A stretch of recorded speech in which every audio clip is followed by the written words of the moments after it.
তাহলে আমরা আজকে শিখব হচ্ছে বিশেষণ পদ, যাকে আরেক নামে পরিচিত করা হয়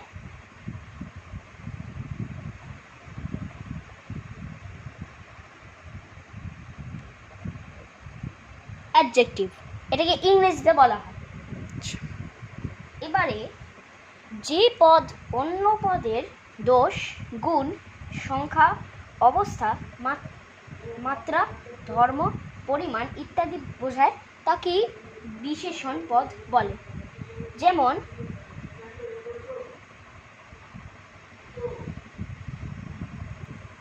সাদা, সাদা,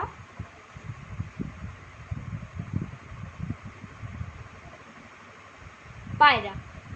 এর মধ্যে কোনটি বিশেষণ পদ, নাকি সাদাটা বিশেষণ পদ? কি করে বুঝবো? বললাম তো, যে পদে অন্য পদের দোষ, গুণ, সংখ্যা, অবস্থা, মাত্রা, ধর্ম, পরিমাণ ইত্যাদি বোঝায়। তাই এখানে কি বোঝাচ্ছে সাদাটা?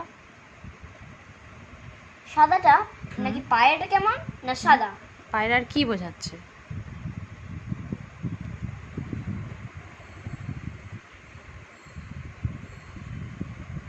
পায়রার কি বোঝাচ্ছে? পায়রার সাদাটা কি? পায়রার গায়ের রংটা কি? হ্যাঁ, সেটা কেমন? বলতে হবে। সেটা সাদা। এবার আরেকটা উদাহরণ দিচ্ছি, সেটা হচ্ছে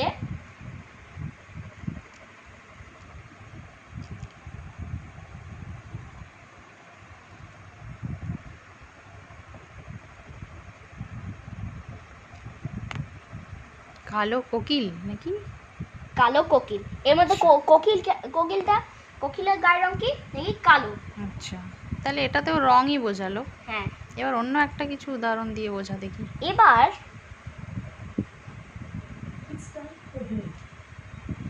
ইটস টাইম টু বেড, বিছানা করার সময়।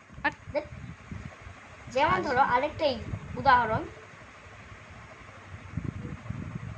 কি এটা?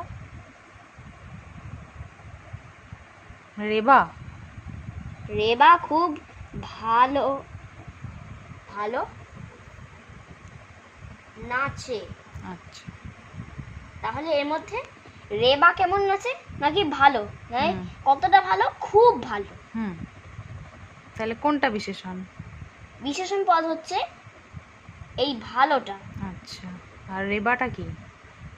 রেবাটা হচ্ছে সর্বনাম পদ। না, সর্বনাম পদ নয়। রেবাটা কি পদ? বিশেষ্য পদ। আর নাচেটা? নাচেটা সর্বনাম পদ। হ্যাঁ, না, নাচেটা ক্রিয়াপদ। তো তুই সর্বনাম বলছিস কেন? সর্বনাম তো প্রোনাউন।